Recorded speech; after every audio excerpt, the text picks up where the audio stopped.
Greg and I just landed in Colorado Springs, and they gave us a turbo. They must not have seen any of my videos on YouTube. Yeah, our only other choices were Kia Souls and Sorrentos, and they're like, well, what about a Volkswagen Jetta? And we were Jetta. like, yes, definitely, definitely. So, All right, guys, we're on our way to Pikes Peak. Go check it out in the Turbo Jetta. Guys, overall interior of this thing is actually kind of nice. It feels good. Steering wheel feels good. Greg feels good. And not that I've felt him, but just in general, he's in good health. But besides that, the automatic transmission is awful. When you step on the gas, it waits like 10 seconds and then takes off, and then about $3,000 you finally start getting a little bit of boost, and $5, $6, $7,000 you're really going. it'll turn right. It's actually doing something impressive. Which is really strange for the simple fact that the turbocharger is literally like this big around. You would think it would immediately hit boost, but it's like you step on it and it hesitates and then it goes. Yeah. But not sure what Volkswagen was doing. I'm gonna turn left right there. When you're up in the boost though, and you're running through gears, it actually does all right. Or when you step on it and it shifts down to second and takes off, it does pretty good. Which, from what we can figure, they probably did that for the manual transmission version as opposed to the automatic, because it seems like the torque converter's having to turn up before it starts putting power down. It's really strange. But I imagine if this was a manual and you could rev it up to $3 or $4,000 and then go, it would probably have some power. And it does all right, but takeoff with the automatic is just not fun at all. But luckily it is a turbo. It doesn't make any turbo noises though, which is extremely upsetting. So here's a Mini. Out here in Colorado, there's a ton of Subarus. There's a few Evos, but there are like Subarus everywhere, all different kinds. So, anyways, it's beautiful out here though. All right, guys, we just headed up to the North Pole. Santa's workshop. It tells you right here on the sign. There you go. So we're on Pikes Peak Highway right now, about a minute in. So we're on our way to the top. And video. And we are heading up the mountain. We're already pretty high. Look out. Out that way. We're already pretty good up through here. So it's 38 miles to the summit from where the entrance is. And it says, 38 miles there and back. And they're saying plan on using 80 miles worth of fuel. And I'm assuming it's because of the steep incline, so that you have the load on your engine. But also you got to realize that the air is thinner. And the fuel doesn't burn as well. Your O2 sensors will actually fatten up your mixture to keep it running because the air is thinner the higher elevation you go. One thing that's interesting is that this car really needs another gear between second and third, because second it seems like you're revving it too high. Going at third, it seems like you don't have enough power to go up the hills. So right now I'm just running in second, and I guess we'll just keep it there. All right, we're high enough to hit snow now. There it is along the side of the highway. Right now we're kind of in the middle of it. Going to the top.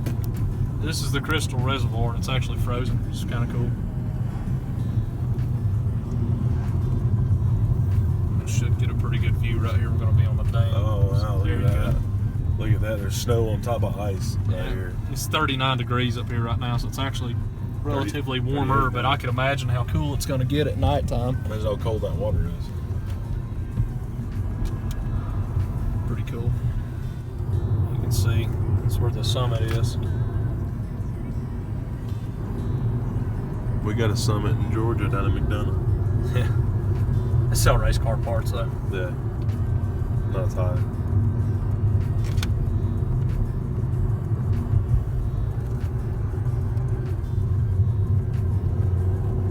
I'm kind of surprised to see how many cars are up through here doing this. There's a fair amount.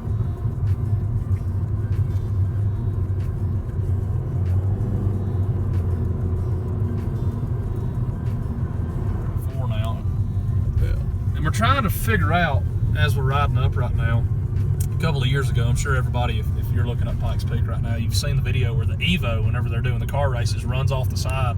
And I'm not entirely sure who his sponsor was or who the guy was. It was pretty devastating crash. Luckily, he had a really good cage and he walked away from it.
But we're trying to figure out, we're pretty sure it's somewhere around this area where he ran off the side of the mountain. Because see, you've got these little pine trees, and I'm trying to roll down the window, it's 34 degrees out. And there's nothing right there to stop you. Except for those trees, of course. Especially when you're going 40 or 50, 60 miles an hour up through here. Yeah. We're going 30. Definitely an experience. If you have the means to do this, I would highly recommend it. This is really cool. So we have passed the 11,000 foot elevation mark. We're a good ways up now. People are stopping, but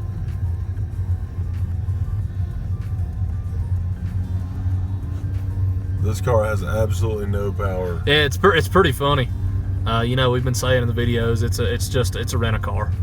It's a turbocharged, not a Passat. What is it? Jetta. It's a turbocharged Jetta, and it's pretty gutless at lower elevations. But you know, as the air gets thinner, you can tell it's definitely losing power. Turbo's spinning as hard as it can spin. Yeah, it's pretty funny. You can actually hear the blow-off valve now, Yeah, or the diverter valve is what it would be. It's making some noises now. Because we're spinning it so much harder trying to make power. It's pretty hilarious.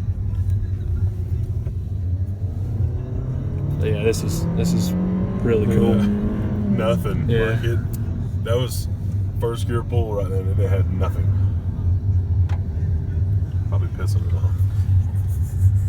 It's angry. Doesn't like it. It's angry.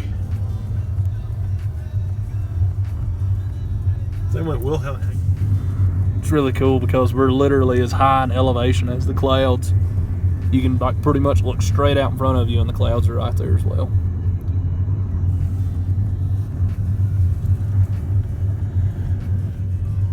You know, I'd probably climb Everest if I could do it in the car.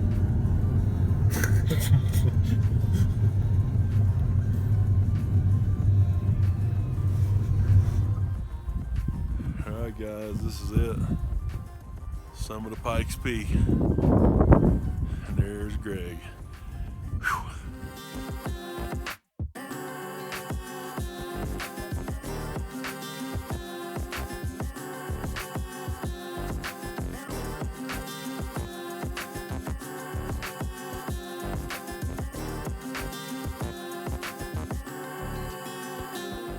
Alright guys, we're gonna get us a pull. I'm gonna tell you when I hit the accelerator, and then you'll get to see how long of a wait we've got between moving and accelerator. We're waiting for the light to turn green. Okay, here we go. Race car mode is on. Gas on, full throttle. It's going, it's going. Oh yeah. Oh, so good. And that is third, ladies and gentlemen. Wow, that was 0 to 60 in like 17.8 seconds. Rounded. All right, guys.